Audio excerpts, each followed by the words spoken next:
Hi guys, sorry I can't be there with you today, but I'm going to explain a little bit about Aristotle before you do your annotations. So you've just heard a bit about justice in the reading, Catechism 1807. That tells us that justice is a virtue, so the Catholic Church is following Aristotle there and talking about justice as a virtue. Interestingly enough, justice gets split into two sections: justice toward God, that's religion, and then justice towards other human beings, and we just normally call that justice.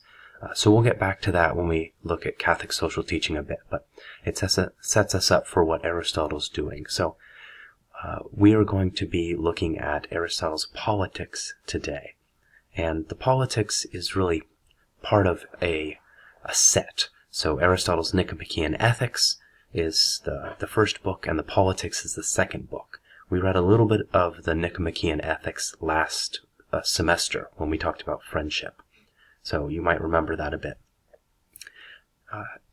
In the slide you're looking at right now, we've got Aristotle teaching Alexander the Great, right? So he's giving the same lesson that we're going to do today. So you'll be able to conquer the known world in the next 10 years, just as Alexander did after studying with Aristotle. I have complete confidence in all of you. Okay, so like I said, the ethics and the politics go together, and Aristotle's idea was that he was teaching ethics to people who were going to be politicians, people who would be able to put legislation into effect to make people better, and that would determine right and wrong, help people determine what is right, what is wrong, what is good, and what is bad. And so he starts off the Nicomachean Ethics with this line up here. It's the very first line in the Ethics, telling us that everything that we do, right, every art or science, and every inquiry, methodos, every action, every choice we make, all aim at some good. And so you might think that, any particular action aims at some good. You came to school today because you thought it was good, maybe just good because you didn't want an absence, right? But you thought it was good to come to school. So if every action aims at some good, nothing aims at any bad, you don't ever decide to do something that you think only has bad consequences. Even if you do something that's bad for you, you think it's good for someone else. So everything you do aims at some good. You might think that all of your actions aim at some overarching good for your entire life. This is actually what we did last semester. We talked about this. That's what a true man is, right? It's the kind of man you want to be, what you think would be good to do with your life.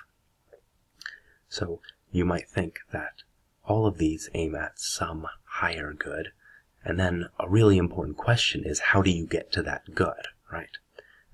Now, of course, you're not going to get to that good unless you know about it, or at least it's very unlikely. So if there is some overarching good that our lives aim for, or that our lives should aim for if we want them to be good lives, then it's really good to know about it. If not, then we're like an archer who is just firing blindly, doesn't know where the target is. He's not very likely to hit the bullseye. But if you know what the good is, then you can better aim at it. Again, that's what we did last semester. You tried to figure out what kind of good you want to aim at in your life, what a true man is for you, and how you're going to get there, right? That's the aiming part. So, Aristotle starts off the Nicomachean Ethics this way, in anticipation of the Politics, because he thinks that the people who run a state or a government, a political community, ought to be able to know what the good is in life, and then they can help the people in the community get there. So the first reading that you're going to be annotating today, the first 2 pages, is from towards the beginning of the Politics, where Aristotle is asking the question, what is a state? Or what is a political community? He doesn't mean a state like California, right? He's thinking of a city-state, but we can think of it as any state, any nation, right? Any kind of self-sufficient community that's, a community that's large enough to take care of its own needs. That's what he's going to get to. So think about that as you go through the first 2 pages. Now, on the 3rd page is another reading from the Politics. It's from a bit later in the Politics, and it is about justice. So you can see the 2 parts of the reading today really get at what this class is about. Social justice. So the first 2 pages on social, what is a society? What is a society, a political society in particular? And then the 3rd page, what is justice? We haven't defined that yet. So here's where we're getting at what justice is. So you had a little bit of that in the Catechism reading, and now you've got Aristotle. So here's the first line of the reading that you're going to look at. This translation's a little bit different, but that's okay. Let me just go over this really briefly because it can be really confusing without any context. So, Aristotle says that justice is equality. Not for everyone, though. Justice is equality for equals.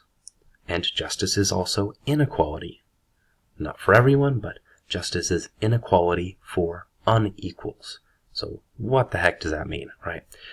So the idea is that we can be equal and unequal in lots of different ways. So we're all equal insofar as we're human beings, right? So Locke had this idea. We saw this idea in the Universal Declaration of Human Rights, from the UN. The idea that insofar as we're all equally human beings, we should be treated equally in a lot of different ways, right? But we're also unequal in a lot of ways. It would be wrong to treat us all as equally wealthy, for example. If, we thought that everyone had plenty of money, then it wouldn't matter how much we charged for fresh water.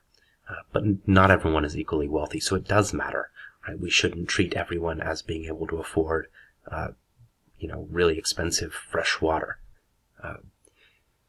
Thinking about bail as a social justice issue, you might think that setting the same bail for the same crime sounds like a good idea, but should we also take into account someone's wealth?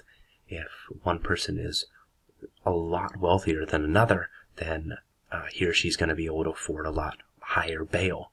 The smaller bail won't really be much of a problem for that person, but a really poor person will have a lot of trouble with that bail. So should bail take your wealth into account, right? If you're equally wealthy, then for the same crime, you should have the same bail.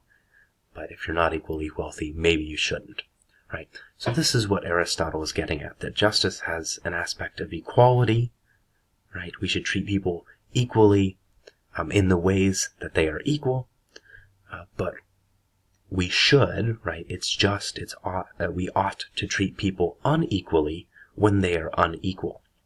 And here's an image that might help you think of this, right? So treating everyone equally is what you've got on the left there, right? We're treating everyone equally. We're giving everyone the same box to stand on, right? But those people are not equal to begin with. So the box doesn't help the little kid on the right, and the guy on the left doesn't need it, right? So the picture on the right that's labeled equity treats unequals unequally, and it actually ends up in a fairer distribution, a more just distribution of resources, because it treats unequal people as unequal rather than pretending that they are equal. Okay, so I think you've got everything you need for the annotation. Again, sorry I can't be there today, and we will do a little bit more about the Locke next class. Next class we'll be able to read some more philosophy too. So for the rest of today, you can work on your annotations and anything else you need to for your website. Make sure you have emailed someone or called someone for an interview. If you haven't done that, then that is also a priority to get done today. And you can also work on your ethical mandate page if you need to. If you've seen anything you've liked so far, we are going to look at some more philosophy next class. So if nothing fits really well for your ethical mandate page so far, don't worry. I'm going to give you some more resources, and we'll talk about it on Thursday.